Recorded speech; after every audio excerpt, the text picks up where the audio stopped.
Hello there, Alicia. Thank you so much for joining us today, because I know it's going to be so helpful for people. And I'm not going to even introduce you, because I know you are a doctor of internal medicine and psychiatry, but that comes into your story as well, doesn't it? About your training and how that fits with your own experience of living with pain and other PPD symptoms. So I thought I'll let you explain that, if that's okay. So where do we start? Do you want to start maybe as to when your first symptoms started and give you an idea of what life was like and how that progressed? Sure, that would be great. Thanks, Georgie. So as I look back, I believe I had symptoms even in my 20s. But of course, I did not realize that at the time. My TMS symptoms really began to affect my life when I had just gotten out of my residency and entered my first job at an academic medical center. And I was at work. I was working in internal medicine part-time, psychiatry part-time. And I was at work and just developed a sharp pain in my left elbow.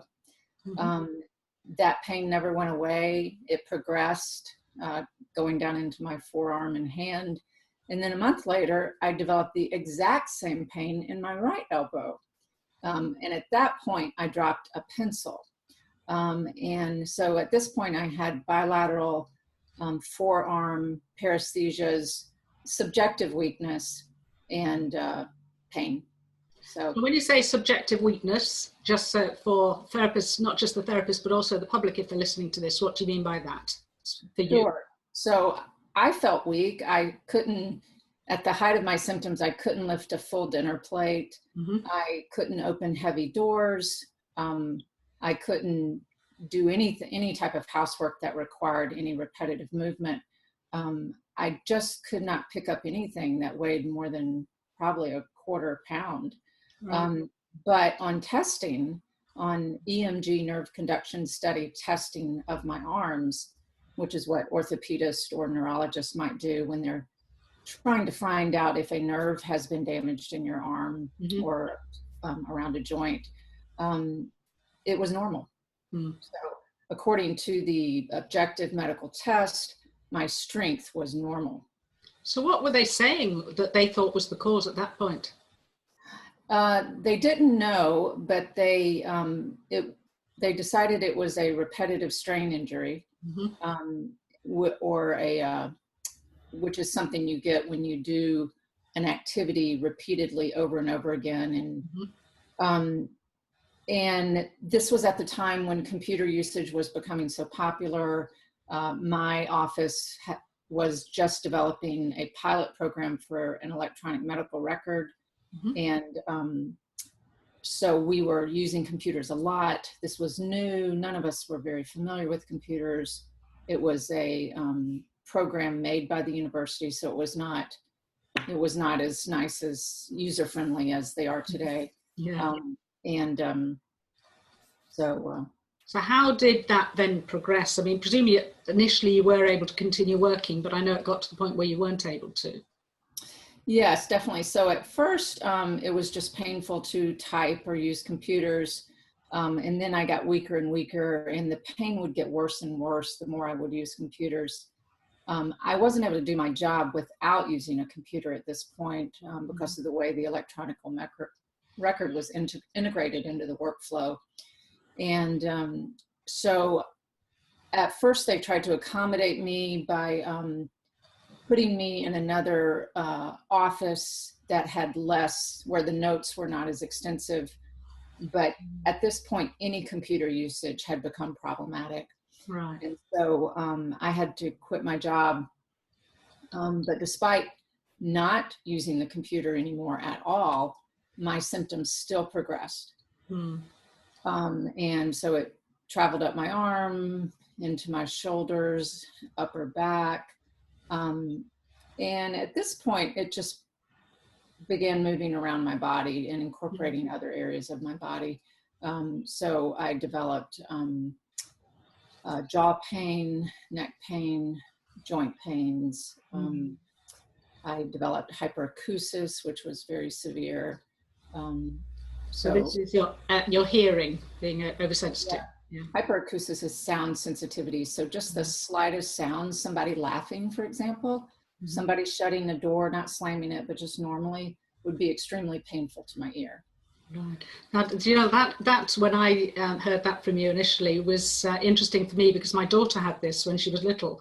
And we used to go to an air show, and she would be crying because she said the noise was painful. Now she's 25 now, so this was years ago, and I was unaware of this. And I used to just try and make sure that we put our hands over her ears, or we took some muffs. But that was something that I was completely unaware of, but is interesting looking back now to see that it was actually painful for her. Yes, it's incredibly painful, and it's frightening because the world becomes an audio landmine. When this happens, you don't realize how many sounds are out there until they're actually incredible. The most mild sound is incredibly painful. Absolutely. So all this time, all your symptoms are getting worse, and you're not able to work, which at the time you wouldn't have realized was very relevant in the situation getting worse.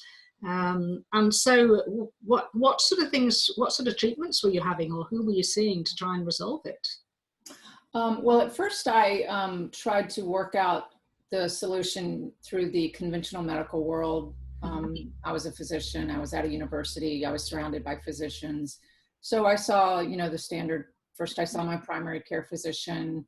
He wondered if I had hit my ulnar nerve on something. Then I saw an orthopedic surgeon. He diagnosed it as a repetitive strain injury.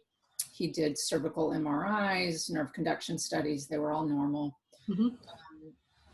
Then at that point, it wasn't getting better. I had to leave my job. And I then began this odyssey over 10 years of working through the alternative medicine world. Right. And I had, I'm sure, every treatment 3 or 4 times over 10 years. I spent tens of thousands of dollars out of pocket. Just the normal things people go through, whether it's physical therapy, occupational therapy, massage therapy, deep tissue massage, herbal remedies,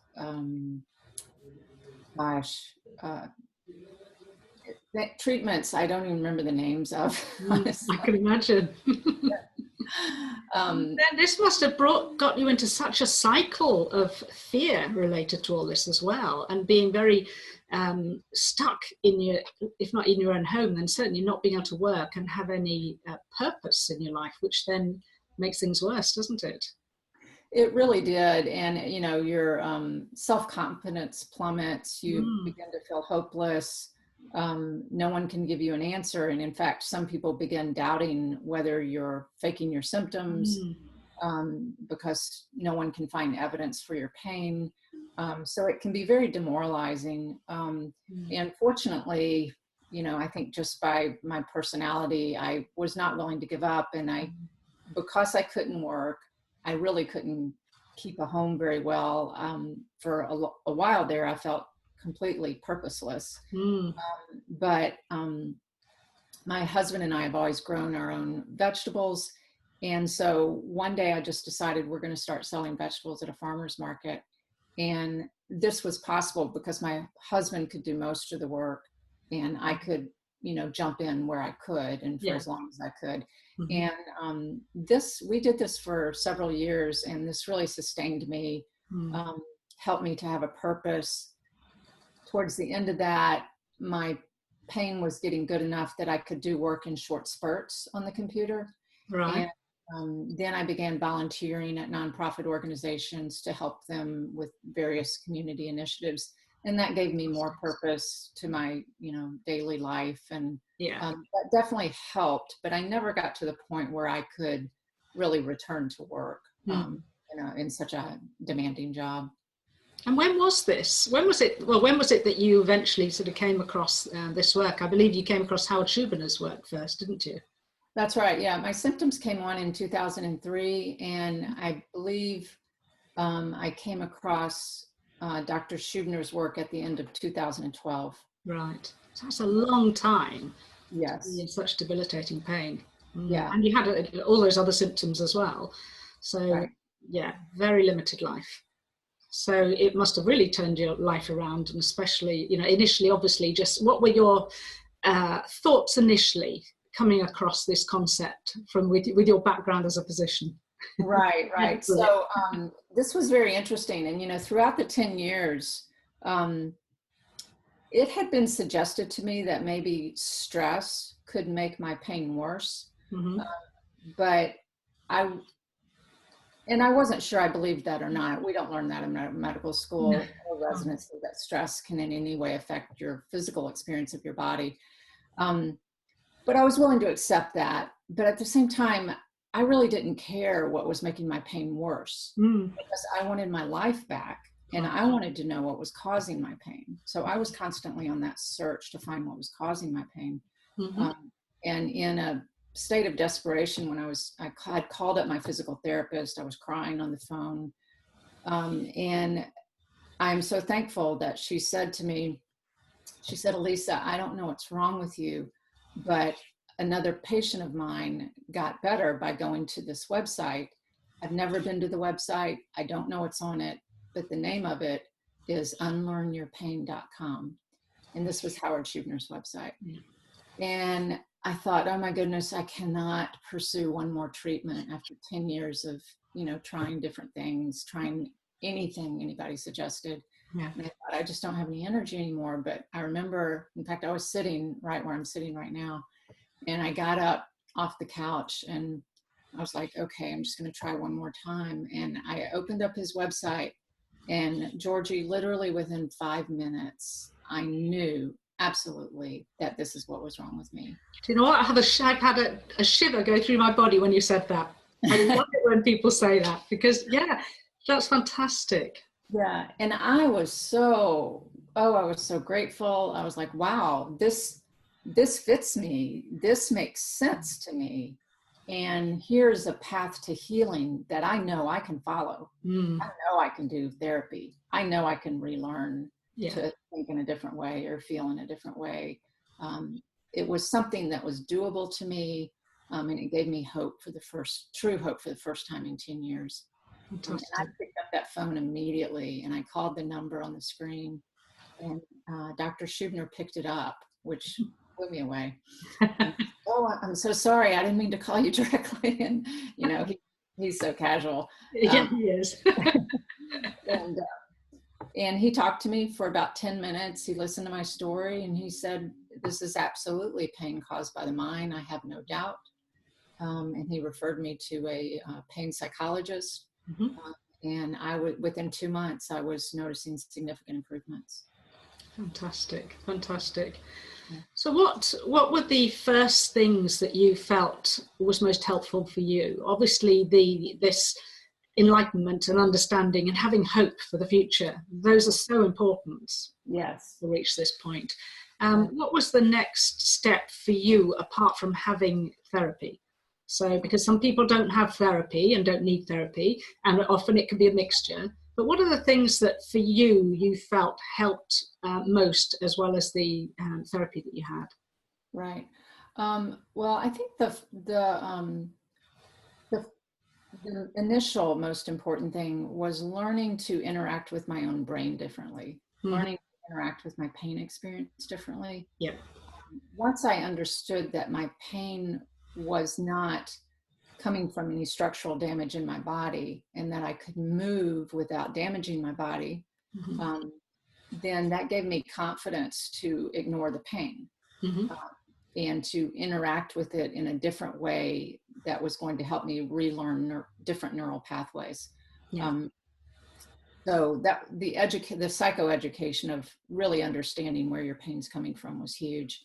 And if you think that the fear is driving the cycle as well, then that's by helping you really acknowledge and understand that and let go of the fear can be transformational, can be transformational on its own, can't it?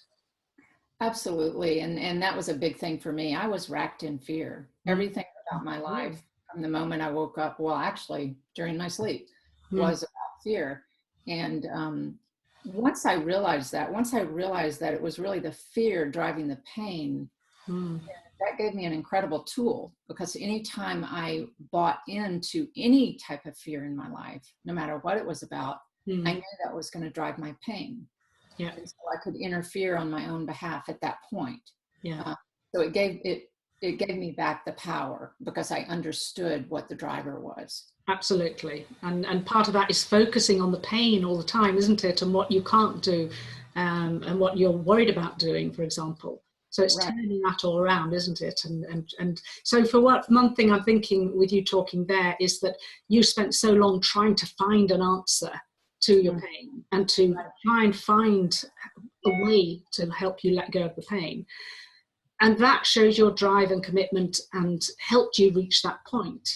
But this work, once you've gained those insights, often it's about letting go and letting go of the focus on the pain and the fears and not trying so hard, but being allowing. And that can be a block for many people because they've tried so hard with everything that they've had and they've done their exercises and they've done this and they've done that. And now we're saying, actually, you need to let go and let go of the fears and don't focus on your pain, etc. How hard did you find that?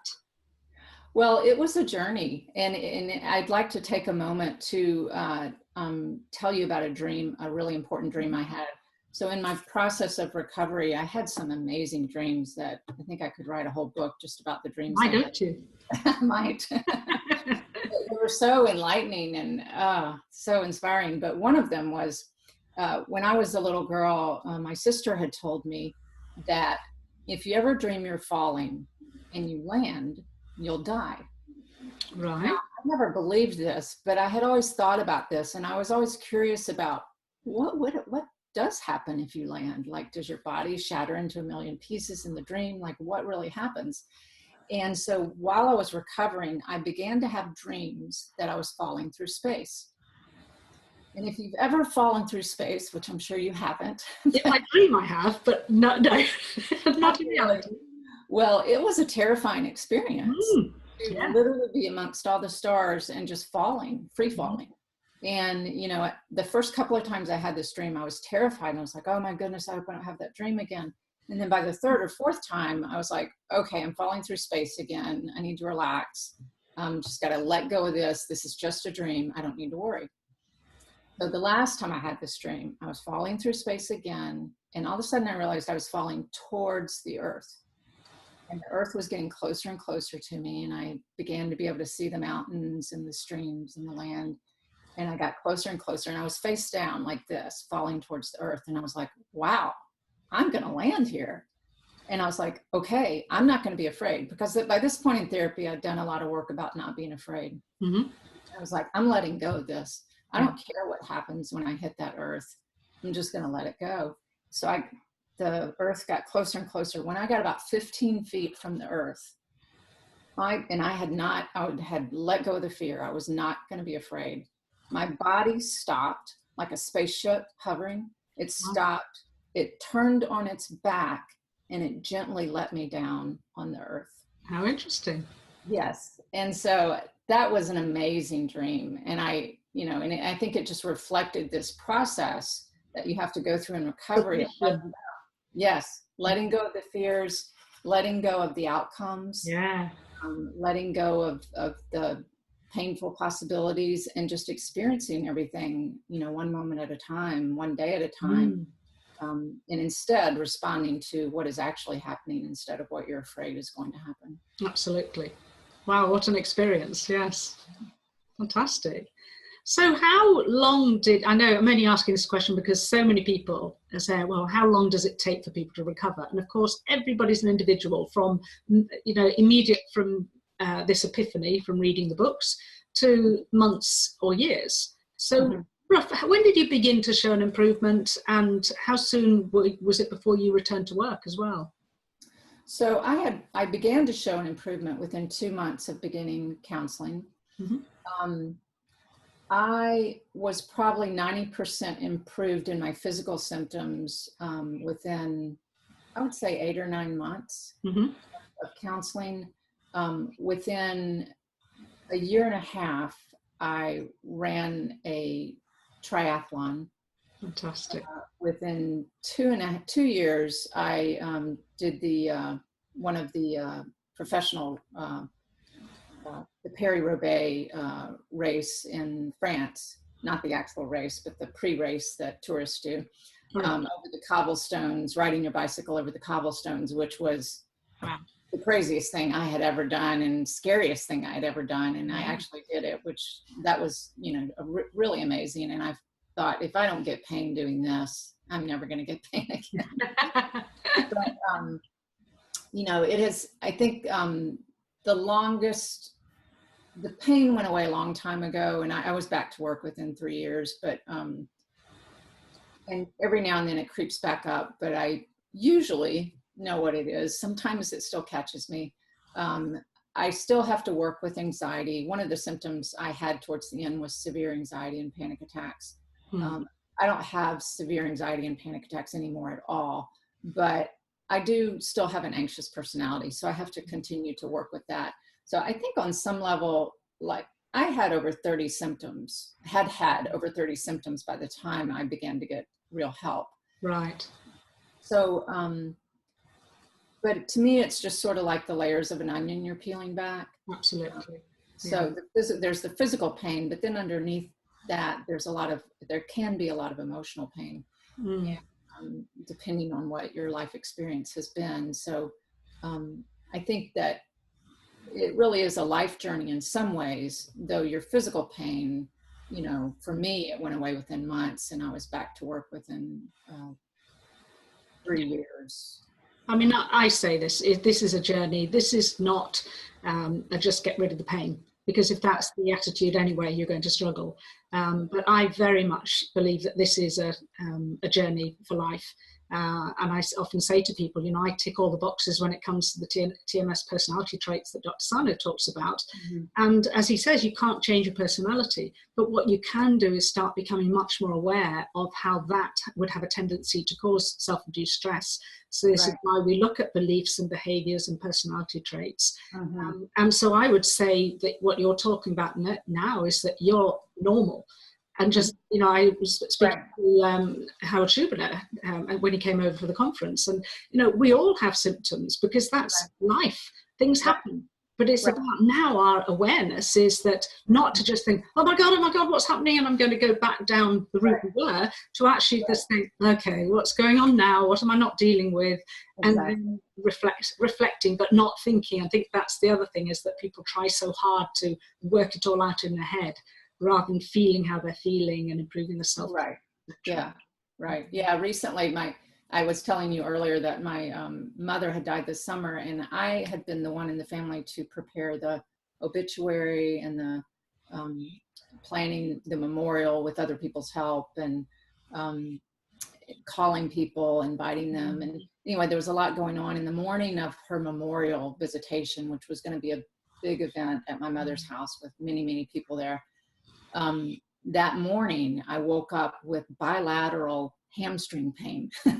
Right. And it actually almost caught me.